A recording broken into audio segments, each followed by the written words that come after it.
नमस्कार। World news में आज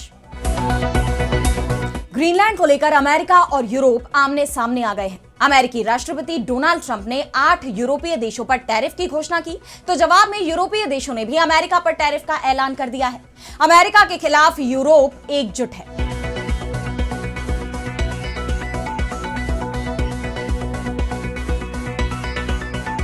ग्रीनलैंड को लेकर अमेरिका की बढ़ती आक्रामकता को देखते हुए यूरोपीय देशों ने आपात बैठक बुलाई। इस दौरान अमेरिका से निपटने के तरीकों पर चर्चा की गई। ग्रीनलैंड के समर्थन वाले यूरोप के 8 देशों ने एक संयुक्त सैन्य अभ्यास भी किया है। उन्होंने अमेरिका को साफ कर दिया है कि यूरोप को ब्लैकमेल नहीं किया जा सकता। तो ग्रीनलैंड पर अमेरिका से आर पार के मूड में यूरोप, इस पर हम करेंगे विस्तार से चर्चा। लेकिन आइए जरा उन खबरों को भी देख ले जिन पर आगे होगी बात। ईरान के सर्वोच्च नेता खामेनेई पर अमेरिकी हमला माना जाएगा युद्ध का ऐलान। राष्ट्रपति पेजेश्कियान की अमेरिकी राष्ट्रपति ट्रंप को चेतावनी। ट्रंप ने सोशल मीडिया पर शेयर किया खास मैसेज।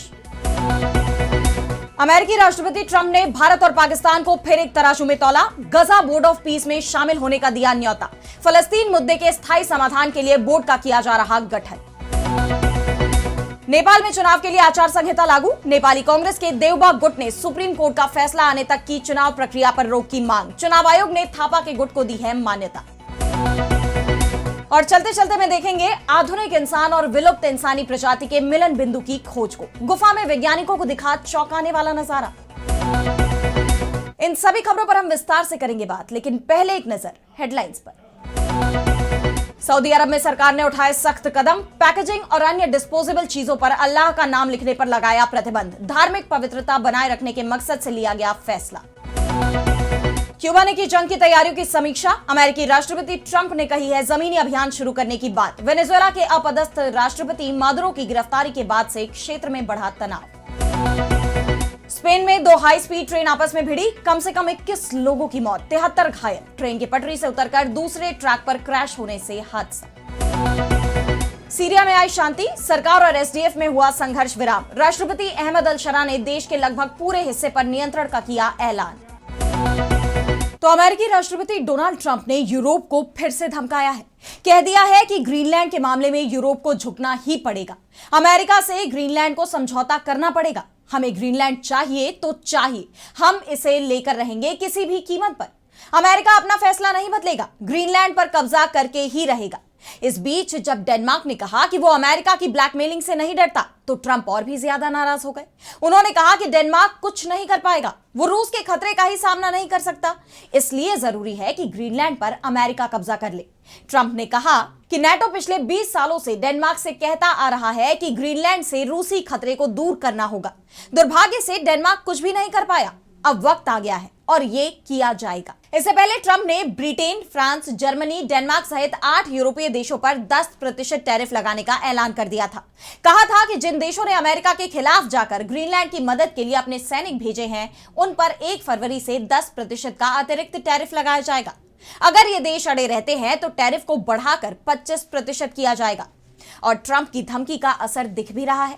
जर्मनी ने ग्रीनलैंड से अपनी टोही टीम को वापस बुलाना शुरू कर दिया है। 15 जर्मन सैनिक एक सिविलियन फ्लाइट से कोपेनहेगन के लिए रवाना हो रहे हैं।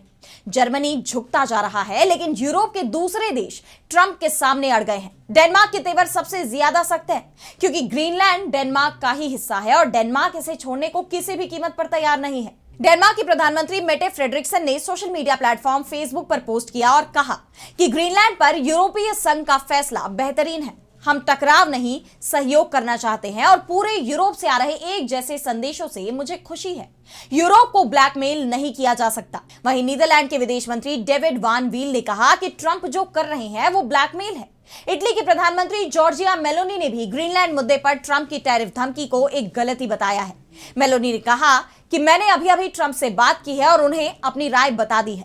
इस मामले में इटली ग्रीनलैंड के साथ है, लेकिन ट्रंप पर अगर कोई देश सबसे ज्यादा भड़का हुआ है तो वो है उसका सबसे बड़ा सहयोगी फ्रांस। फ्रांसीसी राष्ट्रपति इमैनुअल मैक्रों ने कहा है कि फ्रांस राष्ट्रों की संप्रभुता और स्वतंत्रता के लिए प्रतिबद्ध है। कोई भी धमकी या डराने की कोशिश हमें प्रभावित नहीं करेगी, न यूक्रेन में, न ग्रीनलैंड में और न ही दुनिया में कहीं और। टैरिफ की धमकियां पूरी तरह से अस्वीकार्य है। यूरोपियन यूनियन की विदेश नीति के प्रमुख काजा कैलास का भी बयान सामने आया है। काजा कैलास ने कहा है कि मेरा मानना है कि जब दो दोस्त अमेरिका और यूरोप लड़ते हैं तो फायदा दुश्मन का होता है। आज का दिन चीन और रूस के लिए मजे का दिन होगा। सहयोगियों के बीच विभाजन का फायदा उन्हीं को मिलता है। अगर ग्रीनलैंड की सुरक्षा खतरे में है तो हम इसे नाटो के अंदर सुलझा सकते हैं, प्रतिबंध लगाकर नहीं।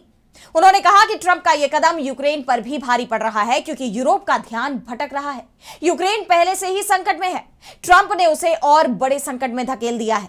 इस बीच सभी की नजरें अब 1 फरवरी पर टिकी हुई हैं। अगर ट्रंप यूरोप के 8 देशों पर लगाए गए टैरिफ को लागू कर देते हैं तो यूरोप की तरफ से भी जवाब देने की तैयारी हो चुकी है। अमेरिकी उत्पादों पर 0% टैरिफ को रोकने का प्रस्ताव यूरोपियन यूनियन में आ चुका है। अमेरिका से हुई ट्रेड डील रोकने की तैयारी है और ऐसा होता है तो नाटो का टूटना भी तय हो जाएगा। वैसे ट्रंप के लिए भी यह आसान नहीं होने वाला क्योंकि अमेरिका के अंदर ही ग्रीनलैंड के मुद्दे पर ट्रंप का विरोध हो रहा है। सीबीएस न्यूज का एक सर्वे सामने आया है जिसमें 86% अमेरिकी जनता ने ट्रंप की ग्रीनलैंड पर कब्जे की योजना का विरोध किया है। यहां तक कि ट्रंप की रिपब्लिकन पार्टी के 70% समर्थक भी इस फैसले के खिलाफ दिखाई दे रहे हैं। 95% डेमोक्रेट पार्टी के वोटर्स, 94% इंडिपेंडेंट वोटर्स ने भी ट्रंप के फैसले पर नाराजगी जताई है। और अब बढ़ते हैं अगली खबर की तरफ, जहां हम बात करेंगे ईरान की। तो ईरान के supreme leader Ayatollah Ali Khamenei के खिलाफ प्रदर्शन करने वाले अब मुसीबत में हैं। उनकी गिरफ्तारियां हो रही हैं। डोनाल्ड ट्रंप पर जिन लोगों ने भरोसा किया, खामेनेई को चुनौती दी, वो अब मुश्किल में है। ट्रंप जिस मदद की बात कर रहे थे, कह रहे थे कि मदद रास्ते में है, अब प्रदर्शनकारी पूछ रहे हैं कि मदद कहां चली गई। जिन लोगों के परिजनों की जान गई वो ट्रंप को इसके लिए दोषी मान रहे हैं। ट्रंप पर भरोसा किया और अब उसकी सजा मिल रही है। ट्रंप से ईरानी नाराज हैं, तो ट्रंप अभी भी ईरान के लोगों को भड़काने में जुटे हुए हैं। अमेरिकी राष्ट्रपति डोनाल्ड ट्रंप ने अपने social media platform truth social पर एक खास मैसेज शेयर किया है। यह मैसेज फॉक्स न्यूज के पॉलिटिकल एक्सपर्ट और कॉलमिस्ट मार्क थीसन का एक बयान है, जिसमें उनका कहना है कि मुझे लगता है कि ट्रंप अपने कार्यकाल के खत्म होने से पहले एक फ्री ईरान, फ्री हवाना और फ्री कराकस का दौरा करेंगे। हवाना क्यूबा की राजधानी है और कराकस वेनेजुएला की राजधानी है, जहां हाल ही में अमेरिका ने हमला कर वहां के राष्ट्रपति निकोलस मादुरो को गिरफ्तार कर लिया था। ऐसे में ट्रंप का पोस्ट अब ईरान से जोड़कर देखा जा रहा है, लेकिन अब ईरानियों को ही ट्रंप पर भरोसा नहीं दिख रहा।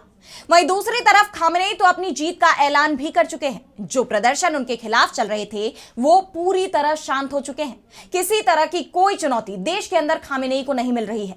पश्चिम एशिया के सभी मुस्लिम मुल्कों ने अमेरिका को चेतावनी दी है कि अगर ईरान पर हमला हुआ तो वो साथ नहीं देंगे। अमेरिका को ना तो अपनी जमीन का इस्तेमाल करने देंगे और ना ही आसमान का। ऐसे में अगर अमेरिका ने हमले की कोशिश भी की तो वो उल्टा ही फंस जाएगा।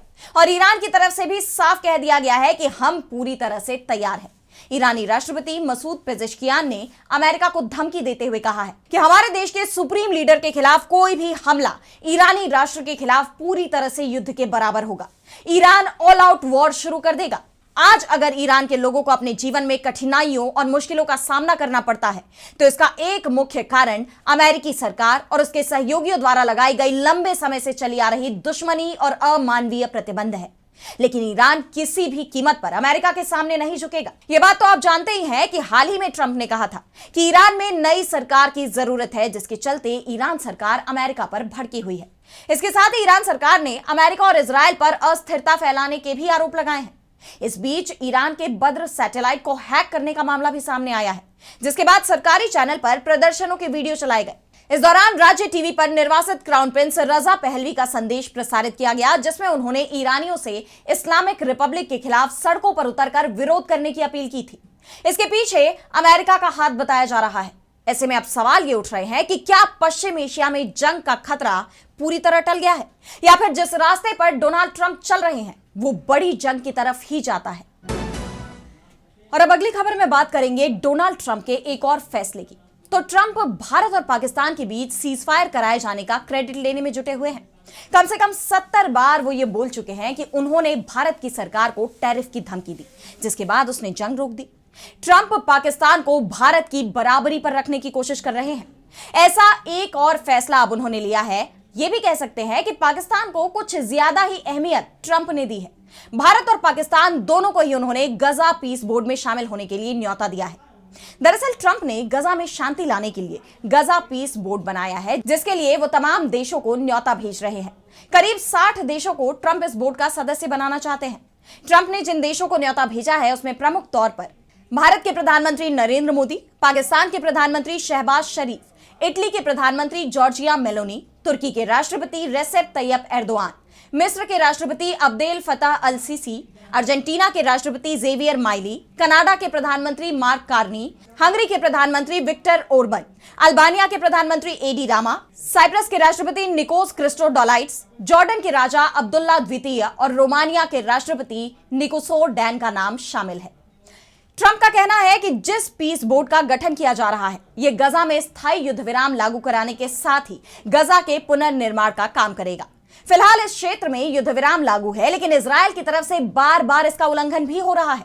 लेकिन पीस बोर्ड में अमेरिका ने जिस तरह से भारत और पाकिस्तान को एक तराजू में रखा है, वो बेहद हैरान करने वाला है।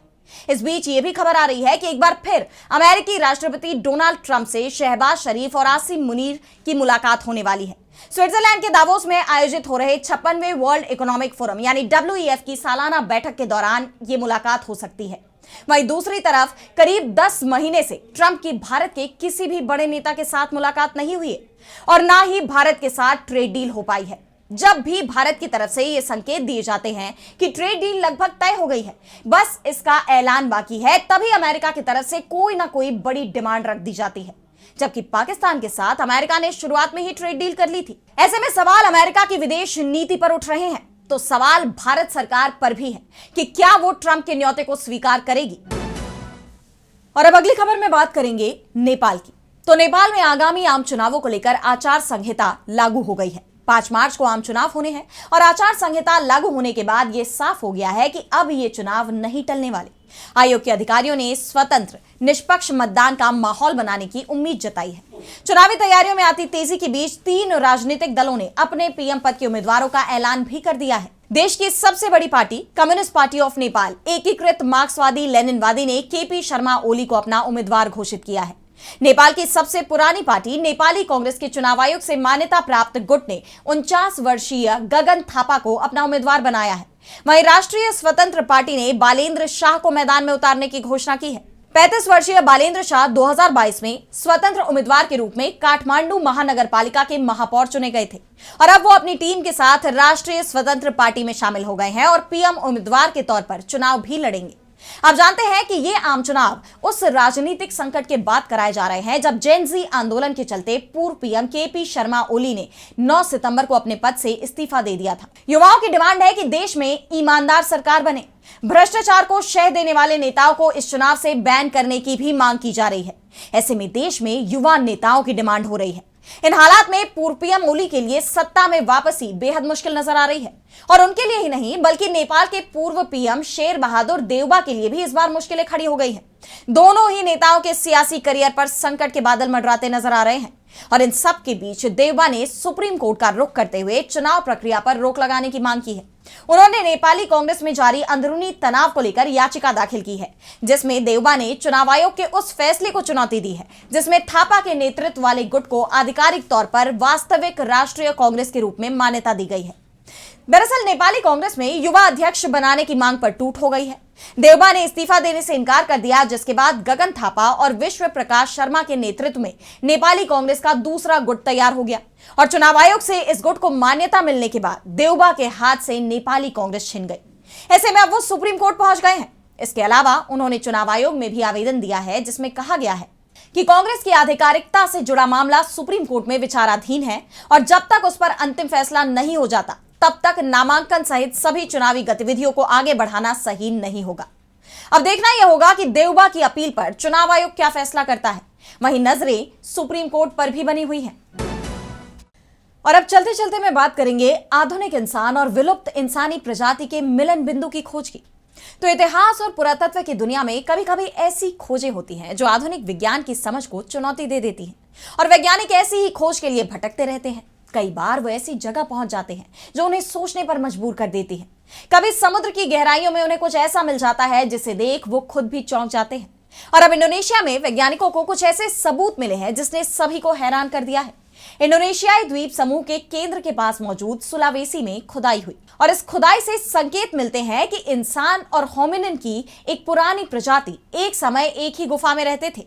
यानी इंसान और इंसानों की विलुप्त प्रजातियां शायद एक समय में साथ साथ रह रही थी।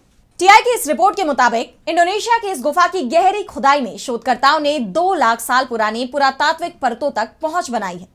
इस जगह पर करीब 40,000 साल पहले औजारों के इस्तेमाल, भोजन के अवशेषों और प्रतीकात्मक वस्तुओं में एक साथ बदलाव दिखाई देता है। माना जाता है कि यह वो समय है जब इस क्षेत्र में होमोसेपियंस यानी आधुनिक इंसान आए थे। परत के नीचे गुफा में एक पुरानी आबादी के निशान मिलते हैं जिनकी पहचान अभी अनिश्चित है। ये परतें एक दुर्लभ संक्रमणकालीन रिकॉर्ड पेश करती हैं। बता दें कि गुफा में औजारों के साथ शोधकर्ताओं को बंदरों की हड्डियां भी मिली, जिसके बाद कई बड़े सवाल खड़े हो रहे हैं। इससे यह संभावना बढ़ती है कि 2 मानव प्रजातियां एक ही जगह पर एक दूसरे से मिली होंगी। ऐसे में इस पर वैज्ञानिकों की नजरें बनी हुई है क्योंकि यह खोज उनके लिए बेहद महत्वपूर्ण और बेहद खास है। वैज्ञानिक इन सबूतों के जरिए यह पता लगाने की कोशिश कर रहे हैं कि अलग अलग मानव समूह इस क्षेत्र से यात्रा करते समय आखिर कैसे मिले। और अब जिस तरह से एक के बाद एक परतें खुल रही हैं, ऐसे में वैज्ञानिक मानव इतिहास के कई रहस्यों के करीब पहुंचते जा रहे हैं। तो कैसी लगी आपको ये रिपोर्ट, हमें कमेंट सेक्शन में बताइए। लेकिन फिलहाल आज इस वर्ल्ड न्यूज में इतना ही। देश दुनिया की तमाम बड़ी खबरों के लिए आप देखते रहिए डीबी लाइव और मुझे दीजिए इजाजत। नमस्कार।